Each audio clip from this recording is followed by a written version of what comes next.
big craze that's all over the internet right now. And for rightful reason. Fasting has been around for a really long time, and we see it in all different faith traditions stemming way back thousands of years. We know that it's beneficial to our health, to our spiritual life, and to so many other aspects of our overall health. So, should women fast? If you're new here, I'm Rita Johnson, owner of Divine Mercy Nutritional Care, and I want to talk to you today about fasting. Fasting is something that can be really often confused and oftentimes applied the same as women and men. So I just want to start off by saying something that's going to sound really silly, but it's really important.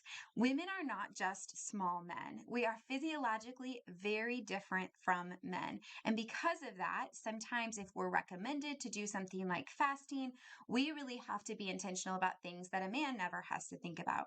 One of those things is, especially if we are trying to conceive or focus on supporting our reproductive health, we should never fast in our post-peak phase. So the post-peak phase is when our body is preparing and beginning to nurture a new life if a baby was conceived at ovulation.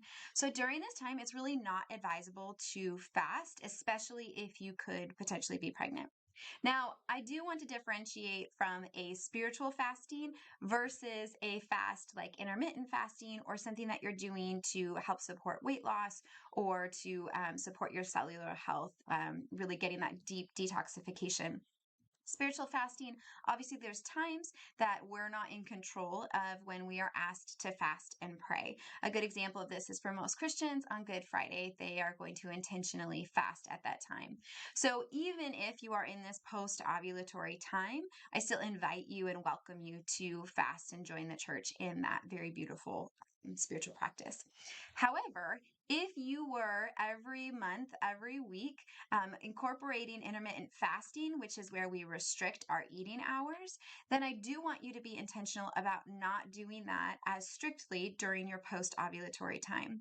So this may look something like, instead of doing a 6-hour eating window earlier in your cycle, perhaps in your post-ovulatory time, you decide to do an 8-hour eating window. So allowing for your body to have more time to really access those nutrients it needs to be able to be fueled properly, to produce those proper amounts of sex hormones, and also to gear up for that inflammatory response, which is what our menstruation is. So even if you have not conceived that cycle, it's still very supportive of our hormonal health to not fast in the post-ovulatory time. Now, does this mean women shouldn't fast at all? Absolutely not. We can be fasting and really intentional about really incorporating some of the health benefits of fasting as well as the spiritual benefits throughout our cycle. If we're in a different season where we're nursing, then I really encourage you to find ways to creatively fast. This oftentimes might look like not eating meat, but it could even be not having cream in your coffee or not having salt on your eggs. Whatever that looks like for you, just know that that can also be a very beautiful, very efficacious form of fasting, especially when we're talking about it from the spiritual sense. The last note I want to say on fasting is to be really intentional. If you are restricting your hours or you are restricting your calories on certain days of the week, be intentional about incorporating adequate amounts of protein before, after, or in the middle of your fast if you're doing an intermittent fasted window, and also electrolytes. I oftentimes see people feel very depleted. They'll have headaches, they'll be lightheaded or dizzy, and this can be a sign that you need to replenish those electrolytes. I am a big proponent of having an electrolyte supplement. I do definitely also incorporate healthy salts like Celtic sea salt or pink Himalayan sea salt, but really being sure that we're getting that full spectrum of electrolytes. So all of the phosphorus, potassium, the sodium that our body needs to really be able to be replenished and feel good even when we're in a fasted state. If this video was helpful for you, I hope you'll like and subscribe for more content from me.